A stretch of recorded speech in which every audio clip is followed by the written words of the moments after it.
En esta clase lo que vamos a analizar son las obligaciones mancomunadas o de sujeto plural. Justamente hablamos de obligaciones que presentan como característica la multiplicidad de sujetos, sean deudor, sea acreedor o sea ambos.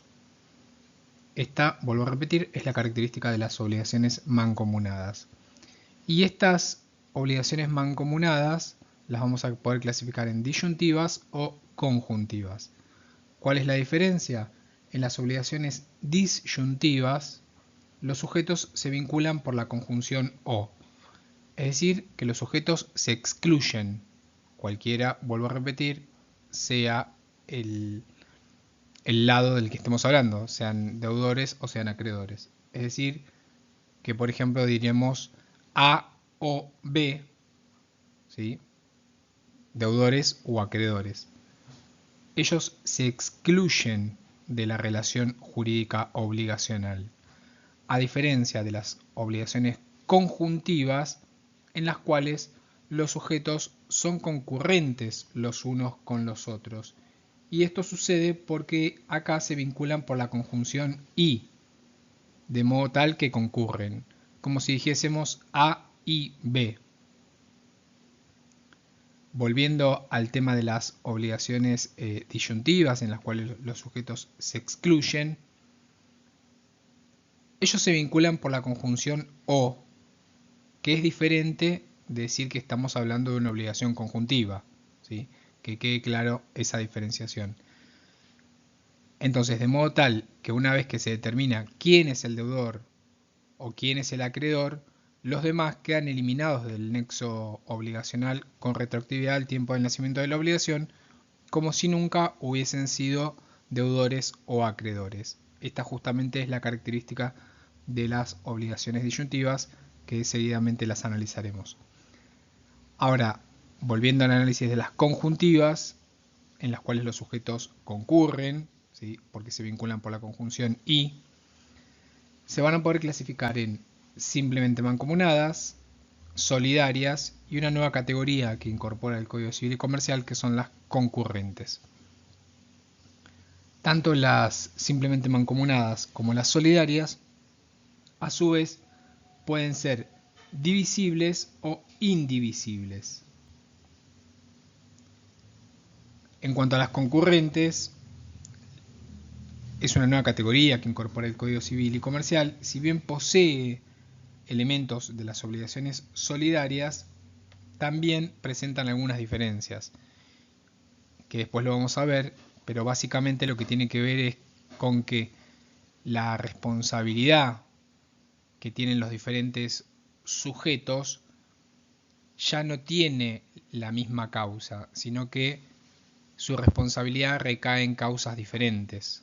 Lo vamos a analizar cuando veamos oportunamente o hagamos un análisis somero de las obligaciones concurrentes.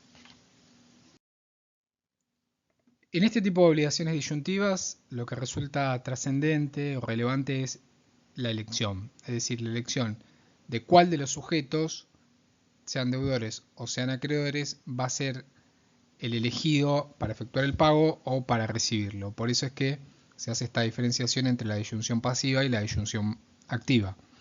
En la disyunción pasiva nos dice el artículo 853.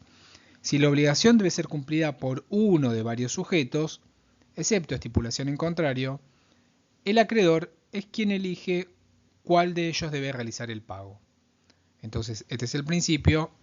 El principio es que el acreedor, en la disyunción pasiva, es quien elige cuál de los deudores va a ser el que va a realizar el pago. Continúa el artículo. Mientras el acreedor no demande a uno de los sujetos, cualquiera de ellos tiene derecho de pagar, es decir, que cualquiera de ellos tiene ius solvendi, cualquiera de ellos podría pagar. El que paga no tiene derecho a exigir contribución o reembolso a los otros sujetos obligados. Volvemos a remarcar que este es el principio, que en la disyunción pasiva la elección recae en cabeza del acreedor. Si el acreedor no realiza la elección, los codeudores lo intiman bajo apercibimiento de consignar el pago. Ahora, se puede haber convenido que la elección recae en cabeza de los codeudores. Entonces, si estos no la hacen, el acreedor puede directamente efectuar la elección y designar a cuál de ellos va a ser el que va a tener que cumplir con el pago. ¿Qué sucede en la disyunción activa? ¿Sí? Acá nos vamos a remitir al artículo 854. Dice, si la obligación debe ser cumplida a favor de uno de varios sujetos, es decir, que acá lo que vamos a tener es una pluralidad de acreedores, excepto estipulación en contrario, el deudor elige cuál de estos, el deudor elige a cuál de estos realiza el pago. La demanda de uno de los acreedores al deudor no extingue el derecho de éste a pagar a cualquiera de ellos. Es decir, que acá al principio se invierte y es el deudor el que va a elegir a cuál de ellos le realiza el pago. El que recibe el pago no está obligado a participarlo con los demás. Recuerden que acá los sujetos se excluyen, ¿sí? No es que concurren como en las obligaciones conjuntivas que después vamos a analizar. Lo que podemos agregar es que si acá se pactó que sean los acreedores quienes determinan a quién se efectuará el pago, hay que estar a la elección que ellos hagan. Y si no lo hacen, el deudor los intima y ante silencio puede consignar en función de lo establecido en el artículo 904, inciso C.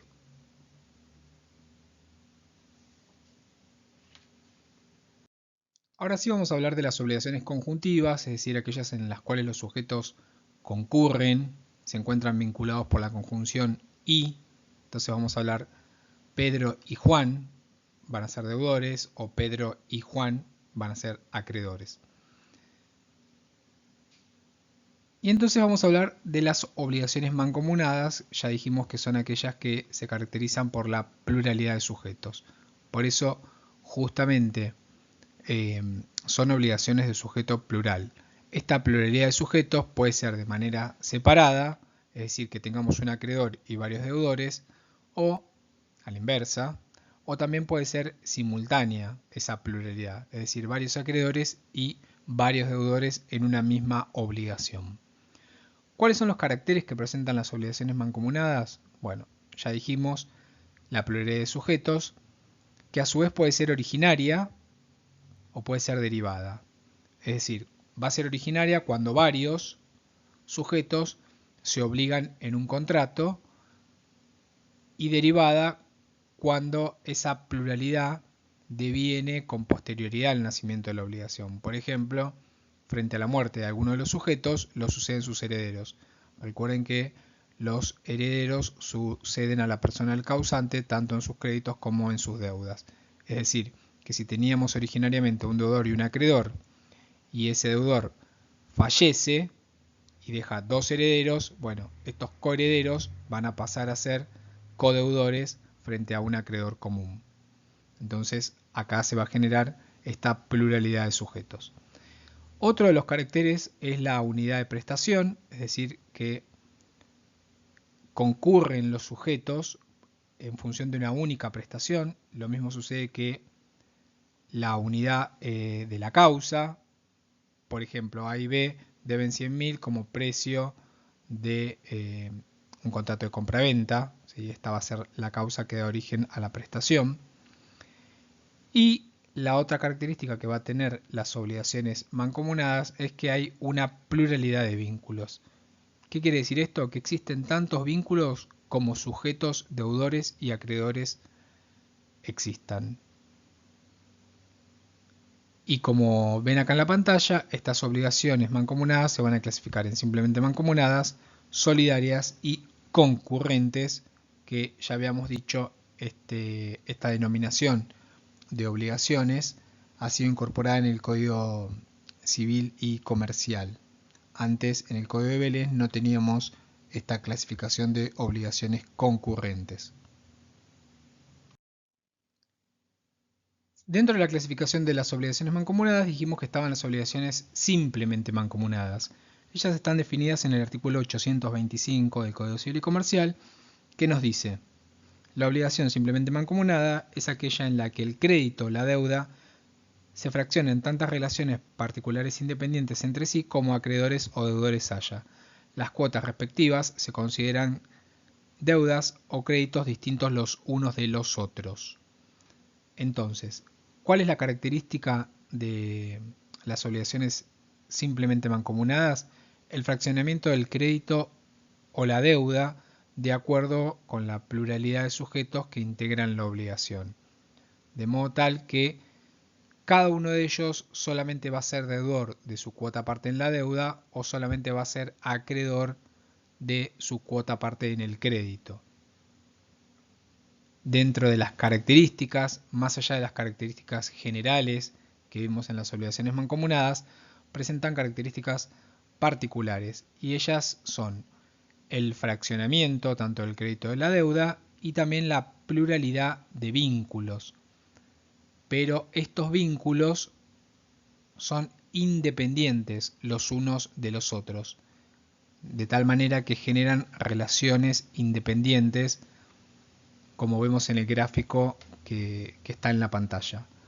Un ejemplo que podemos dar es el de los cofiadores, que está en el artículo 1589 del Código Civil y Comercial. Y también recordemos que estas obligaciones simplemente mancomunadas, según la naturaleza de la prestación, pueden ser divisibles o indivisibles. Y esto va a tener que ver con la clasificación de obligaciones divisibles o indivisibles que vamos a ver en esta clase también.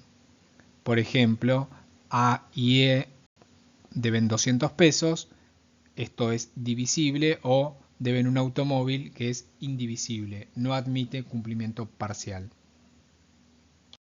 Respecto a las obligaciones solidarias, la definición nos la va a dar el artículo 827, que dice: hay solidaridad en las obligaciones con pluralidad de sujetos y originadas en una única causa cuando, en razón del título constitutivo o de la ley, su cumplimiento total puede exigirse a cualquiera de los deudores por cualquiera de los acreedores.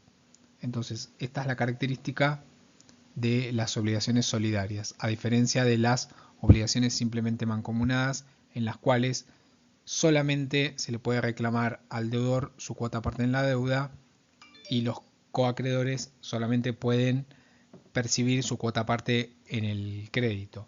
Acá, en las obligaciones solidarias, cualquiera de los deudores puede ser obligado al todo, al pago total, ¿sí? Entonces, esta solidaridad puede ser pasiva, según si estamos ante una pluralidad de deudores. La solidaridad puede ser activa, si estamos ante una pluralidad de acreedores. O también la solidaridad puede ser mixta, si estamos ante una pluralidad de deudores y de acreedores. Recordamos que las obligaciones solidarias también pueden tener por objeto prestaciones divisibles o indivisibles, ¿sí? En cuanto a los caracteres que presentan las obligaciones solidarias, más allá de los caracteres de las obligaciones mancomunadas, acá vamos a ver que, como dice la pantalla, es excepcional y debe ser expresa la solidaridad. Esto surge del artículo 828, que nos dice que la solidaridad no se presume y debe surgir inequívocamente de la ley o del título constitutivo de la obligación. ¿Por qué? Porque la regla en las obligaciones mancomunadas es la división de la deuda. Por ende, la solidaridad debe ser expresamente establecida por las partes o por la ley. Otra de las características o caracteres que presentan en particular las obligaciones solidarias es que cualquier acreedor tiene el derecho a reclamar el pago total de la deuda a cualquiera de los codeudores. Es decir, cualquier codeudor puede ser intimado al pago íntegro, ¿sí? Esta es justamente la diferencia que ya habíamos aclarado con las obligaciones simplemente mancomunadas, en que cada uno es deudor o acreedor de su cuota parte en la deuda. Lo mismo sucede con el crédito. Y la otra característica que presenta las obligaciones solidarias es que también hay una pluralidad de vínculos independientes, ¿sí? Es decir, que el deudor común se relaciona con cada acreedor en forma independiente, pero tal independencia no es absoluta, porque en razón de la representación recíproca, los vínculos están coligados. Esto quiere decir que ciertos actos sí propagan efectos. Por esto es que una de las características es que los vínculos son coligados, como figura acá en el gráfico, a diferencia de lo que sucedía en las obligaciones simplemente mancomunadas. El fundamento de la solidaridad está dado por la representación recíproca existente entre los codeudores y o entre los coacreedores, de modo tal que cuando uno de ellos lleva a cabo un acto, lo hace en nombre y por cuenta del frente de sujetos de cual forma parte, ¿sí? Esta es la característica de la reciprocidad, de la representación recíproca que tiene como fundamento en las obligaciones solidarias. Por eso es que algunos actos que llevan adelante algunos de los codeudores propagan efectos y otros no. Este es justamente el análisis que hay que hacer cuando veamos los efectos que se generan en la relación interna, tanto en la solidaridad activa como en la solidaridad pasiva, y ver qué actos propagan efectos y qué actos no, ¿sí? Un ejemplo es cuando un coacreedor demanda a un deudor común, interrumpe la prescripción para todos los demás acreedores. En cuanto a la prueba de la solidaridad, ya adelantamos que el artículo 828 lo que dice es que la solidaridad no se presume, con lo cual tiene que ser probada, ¿sí? ¿Y quién tiene que probarlo? Quien alega. Quien alega que la obligación es solidaria tiene que probarlo por cualquier medio. En cuanto a la extinción de la solidaridad, acá vamos a ver que se pueden dar dos situaciones diferentes, que una es la extinción absoluta o la extinción relativa. Vamos a ver qué es lo que dice el artículo 836 en cuanto a la extinción absoluta. Si el acreedor, sin renunciar al crédito, renuncia expresamente a la solidaridad en beneficio de todos los deudores solidarios, consintiendo la división de la deuda, esta se transforma en simplemente mancomunada. Tenemos que aclarar que una cosa es la extinción de la solidaridad y otra cosa es la extinción de la obligación, ¿sí? Acá estamos hablando de aquellos supuestos en los cuales el acreedor renuncia a la solidaridad respecto de la totalidad de los codeudores. Esto no quiere decir que quedan desobligados de la obligación, sino que ahora van a quedar obligados como simplemente mancomunados, es decir, que a cada uno de ellos nada más le va a poder reclamar su cuota parte en la deuda. Ahora, si la extinción fuese relativa, dice el 837, si el acreedor, sin renunciar al crédito, renuncia expresa o tácitamente a la solidaridad en beneficio de uno solo de los codeudores solidarios, la deuda continúa siendo solidaria respecto de todos los demás, con deducción de la cuota parte correspondiente al deudor beneficiario. Es decir, que si tenemos tres codeudores y uno de ellos es beneficiado con la extinción de la solidaridad a su respecto, los demás siguen como solidarios y el que fue dispensado de la solidaridad queda como simplemente mancomunado, pero los que quedan solidarios lo hacen con una reducción de la cuota parte que le correspondía en la obligación al que fue dispensado de la solidaridad. En la pantalla les copiamos del libro de Calvo Costa los efectos, tanto, bueno, acá empieza con los necesarios, pero vamos a ver los accidentales también, en cuanto a la relación interna, acá en este caso de la solidaridad activa, es decir, cuando tenemos una pluralidad de acreedores, ¿sí? Y acá lo que prima es el principio de la distribución.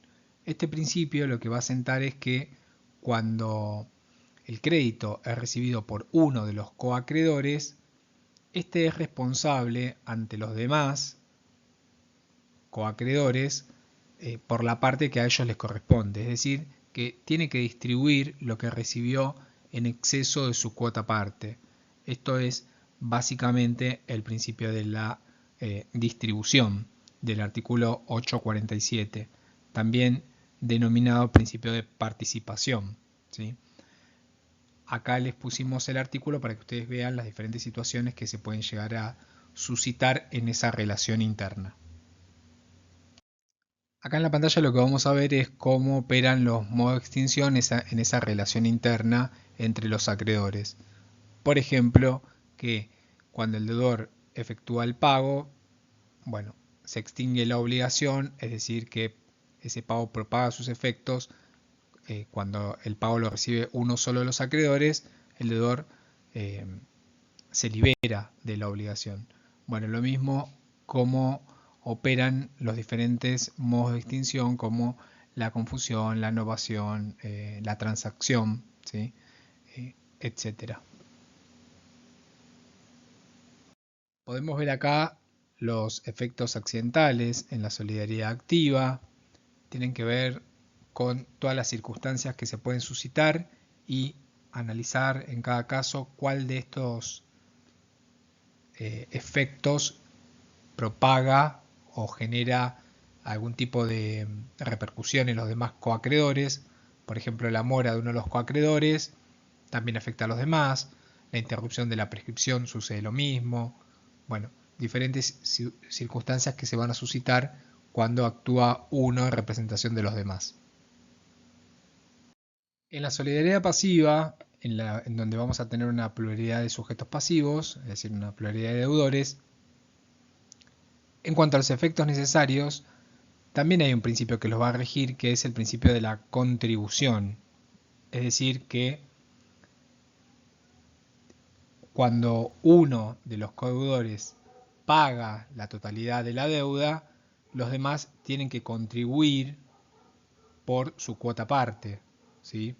Es decir, la obligación solidaria se divide entre ellos y cada uno de ellos debe su cuota parte. Por eso el que pagó la totalidad dispone de una acción de regreso contra los codeudores. Es decir, que tiene la posibilidad de subrogarse respecto de sus codeudores y por la cuota parte que le correspondía en la obligación a sus codeudores. Esto lo podemos ver en el artículo 840, que nos dice: el deudor que efectúa el pago puede repetir lo de los demás codeudores según la participación que cada uno tiene en esa deuda. Acá también vamos a ver efectos accidentales en la relación interna en cuanto a qué situaciones propagan o no propagan efectos. Por ejemplo, la interrupción de la prescripción, que propaga efectos, no así la suspensión de la prescripción porque es un beneficio personal.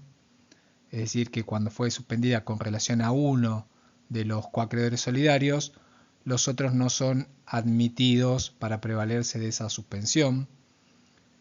Pero un tema importante, más allá de todo lo que puedas desprenderse de esta pantalla, es que en el caso de insolvencia, cuando el que paga no puede obtener el reintegro de la porción perteneciente a uno de los demás codeudores por insolvencia, dicha parte tiene que ser soportada por el que pagó y por los demás codeudores solventes a prorrata, ¿sí? A prorrata del interés que cada uno tenga en la deuda.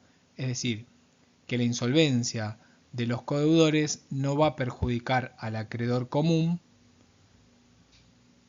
porque va a poderle cobrar a cualquiera de los solventes, y el que pagó la totalidad de la deuda lo que va a poder hacer es hacer participar al resto de los solventes de esa parte que no puede cobrar del insolvente, ¿sí? Esto siempre a prorrata. Las obligaciones divisibles, que es otra categoría de obligaciones mancomunadas, el artículo 805 nos va a dar la definición y nos dice que es la que tiene por objeto prestaciones susceptibles de cumplimiento parcial. Entonces, este tipo de obligaciones van a estar caracterizadas por el principio de la división, ¿sí?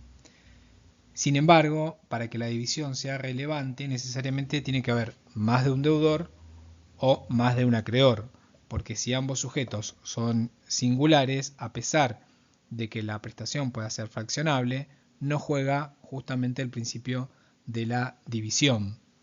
Y este principio de la división lo que nos va a decir es que en las obligaciones divisibles la prestación debida se fracciona en tantas partes como deudores y acreedores existen, teniendo derecho de percibir y de pagar solo la parte que le corresponde en el crédito o en la deuda, considerándose que las partes de los diversos acreedores y deudores constituyen otros créditos y deudas distintos los unos de los otros. Por ejemplo, si dijésemos A y B deben cada uno 2.000 pesos. Deben 4.000, pero cada uno debe 2.000 pesos. Esto porque justamente la obligación es divisible y admite el cumplimiento parcial. Recuerden que se basa en el principio de la división de la deuda o del crédito. En las obligaciones divisibles, cada acreedor solamente tiene derecho a exigir la cuota parte que le pertenece en el crédito y cada deudor solo debe satisfacer la cuota parte que le corresponde en la deuda. Esto quiere decir que si el deudor paga el total a un solo acreedor, igualmente debe pagar a los demás, teniendo derecho de repetición contra el acreedor que percibió el total, ¿sí? ¿Por qué? Porque cada acreedor tiene derecho a percibir su cuota parte en el crédito. Situaciones particulares que se pueden presentar tienen que ver con la insolvencia. La insolvencia de uno de los codeudores perjudica al acreedor común, que no puede pretender percibir de los demás la cuota parte del insolvente. También situaciones particulares se pueden presentar con el tema de la mora. La mora de uno de los codeudores no tiene efectos respecto de los demás codeudores. Recuerden este principio de la división. Y con relación a la cosa juzgada, la sentencia recaída en juicio solamente perjudica o beneficia a los coacreedores o a los codeudores que intervinieron en ese proceso. Y con lo que tiene que ver con la relación interna, más allá de las diferentes situaciones que ustedes van a poder ver en el código, es importante tener en claro que cuando un deudor paga por error creyendo que debía el 100%, tiene derecho contra el acreedor a que éste le reintegre lo que pagó en exceso de su cuota parte. Lo mismo va a suceder si el deudor paga deliberadamente como deudor y su cuota parte y el resto lo paga como tercero, tiene acción en este caso contra los codeudores, pero a través de la acción de subrogación, que esto ya lo vimos en clases anteriores. Por último, vamos a ver las obligaciones indivisibles, que son obligaciones de sujeto plural que conforme la naturaleza de la prestación no admiten cumplimiento parcial. Están definidas en el artículo 813, que nos dice que son indivisibles las obligaciones no susceptibles de cumplimiento parcial, y tenemos que remarcar que más allá de que la indivisibilidad puede estar dada porque la prestación no sea susceptible de ser dividida materialmente, también esta indivisibilidad puede ser convenida por las partes, más allá de que la prestación sea divisible, las partes pueden pactar de que se tenga que cumplir en su totalidad con el pago. En caso de duda sobre si se combina que la obligación sea indivisible o solidaria, se va a considerar que es solidaria. Entonces, tenemos que remarcar algunas situaciones particulares que tienen que ver con la relación interna entre los codeudores y los coacreedores.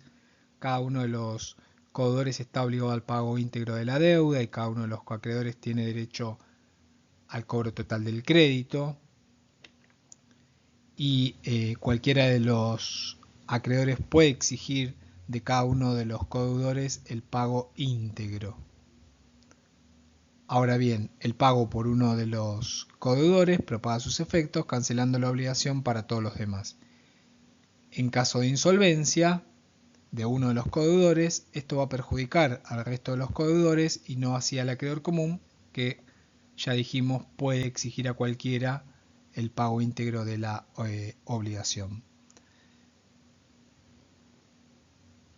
En cuanto a lo que tiene que ver con el principio de la prevención, vamos a decir que el deudor tiene derecho a elegir a qué acreedor le paga, pero este derecho no lo puede ejercer en caso de haber sido demandado por un acreedor en particular. Esto se llama principio de prevención. La prevención es cuando un acreedor en particular intima, demanda, ¿sí?, al acreedor común al pago de la obligación. En este caso es a él a quien tiene que efectuarle el pago y de esta manera liberarse de la obligación.